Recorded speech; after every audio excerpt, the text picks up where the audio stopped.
Comencemos a hablar sobre el mutismo selectivo. Para empezar, estas dos palabras nos tienen que quedar muy claras para poder entender aún más el tema. La palabra mutismo significa silencio voluntario o impuesto. La palabra selectivo significa que la persona lo elige de una u otra manera. Esto es una afección que normalmente ocurre a niños de entre 5 años en adelante, ya que en esta etapa es donde el niño ya cuenta con un vocabulario y un lenguaje más elevado. Obviamente existen algunos casos especiales donde se puede presentar esto en adolescentes y también adultos mayores. Ahora, ¿en qué consiste el mutismo selectivo? Consiste en que la persona tiene la habilidad de hablar, pero por ella misma decide dejar de hablar, ya sea en diferentes lugares o en diferentes situaciones. Para empezar, uno de los ejemplos que les puedo dar es que si el niño en casa habla con su mamá, con su papá y todo, pero cuando llega a la escuela puede tomar la decisión de no hablar, puede pasar un año y el niño no habla, pero en su casa sí lo hace. Entonces aquí es algo pues muy raro e incluso puede ser un poco complicado para los docentes, pero para eso tenemos que entender el por qué puede suceder. Como tal, aún no existen estudios que digan y determinen que esta es la causa precisa por la cual el niño decide pues hacer este tipo de acciones, pero sí hay algunas teorías del por qué puede suceder esto. Una de ellas es que puede tener y presentar ansiedad. Como sabemos, la ansiedad es un trastorno por el cual se deriva de preocupación extrema o miedo extremo.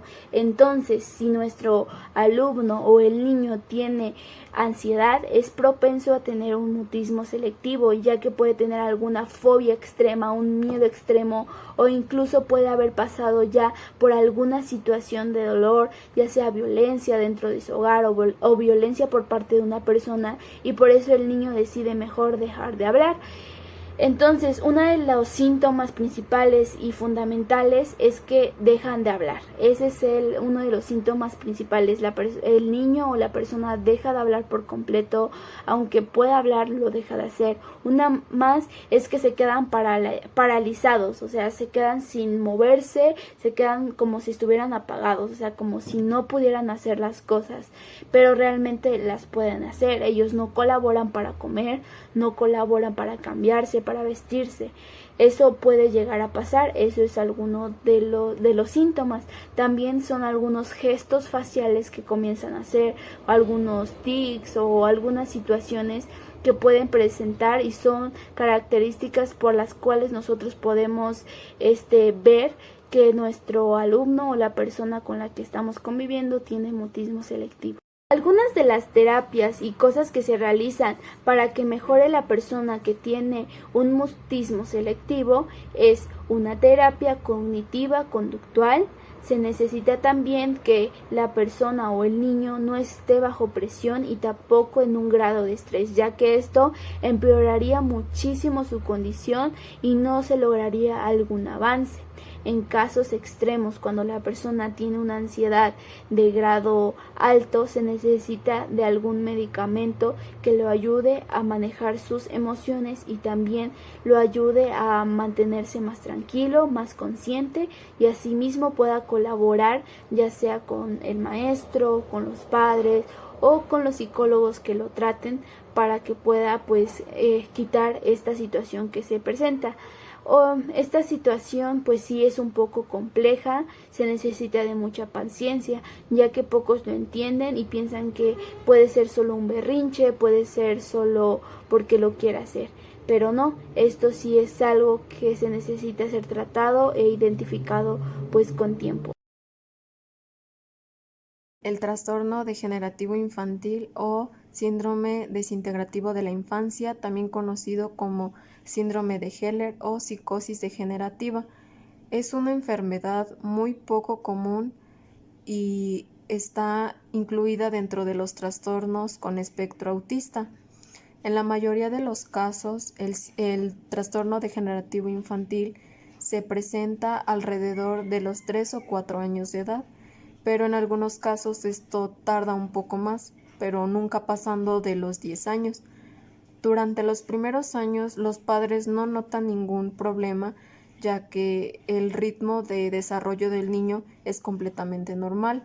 Sin embargo, cuando los primeros indicios o los síntomas del trastorno se manifiestan, la pérdida de las habilidades adquiridas suele ser bastante rápida.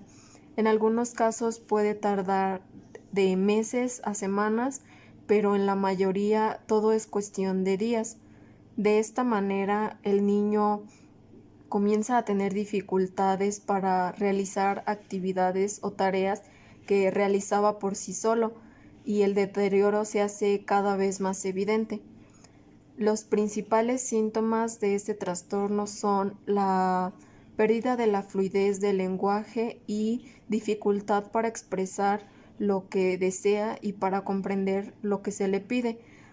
A menudo el niño tampoco es capaz de seguir instrucciones o órdenes sencillas. La incapacidad para ejercer control vesical o intestinal, la dificultad para regular la motricidad y la coordinación, por lo que a menudo le resulta difícil caminar, correr, agarrar un lápiz o cambiar de postura. La pérdida de las habilidades para el juego solitario o en grupo. De hecho, puede ser que el niño olvide las reglas de su juego preferido o hasta que sea incapaz de poder realizarlo. Los problemas para adaptarse socialmente, ya que vuelve a aparecer una conducta infantil e impulsiva propias de etapas anteriores del desarrollo. El niño no es capaz de relacionarse adecuadamente con el resto de las personas, ya que tiene un comportamiento frío y distante, muy parecido al de los niños con autismo. Tiene un patrón de intereses y actividades muy limitado y estereotipado. Son comunes los movimientos repetitivos y los manierismos, que también se evidencian en el trastorno autista. Finalmente, se debe aclarar que estos niños no suelen recuperar completamente las habilidades perdidas. Aún así, los padres no se deben de dar por vencidos, ya que con el tratamiento adecuado pueden lograrse pequeñas mejorías, aunque en la mayor parte de los casos los niños siguen dependiendo de sus cuidadores. Las investigaciones realizadas hasta la fecha excluyen las causas neurológicas o médicas como principal detonante de esta enfermedad, puesto que no existe ninguna razón científica o que lo explique. Algunos científicos consideran que este trastorno se debe a alteraciones neurobiológicas en el cerebro del menor. Muchos niños diagnosticados con esta enfermedad presentan un electroencefalograma que mide la actividad cerebral anormal. Por otra parte, también puede deberse a varios motivos, ya sea por un cuadro infeccioso en el sistema nervioso, anomalías cerebrales, esclerosis tuberosa, convulsiones e incluso a un hecho traumático. Lamentablemente no existe un tratamiento que permita acabar con los síntomas del trastorno degenerativo infantil, pero con la ayuda de profesionales es posible mejorar la calidad de vida del niño que la padece. Es muy complejo poder mejorar las capacidades sociales, lingüísticas o motrices del niño, pero cabe la posibilidad de que adquiera la autonomía suficiente para realizar ciertas actividades con autonomía o que regule su propia conducta, sin necesidad de entender lo que los demás le dicen. En ocasiones, y solo cuando es realmente necesario, cabe la posibilidad de recetar fármacos al menor, pero no es lo más recomendable debido a los efectos secundarios y siempre tiene que realizarse bajo la supervisión médica.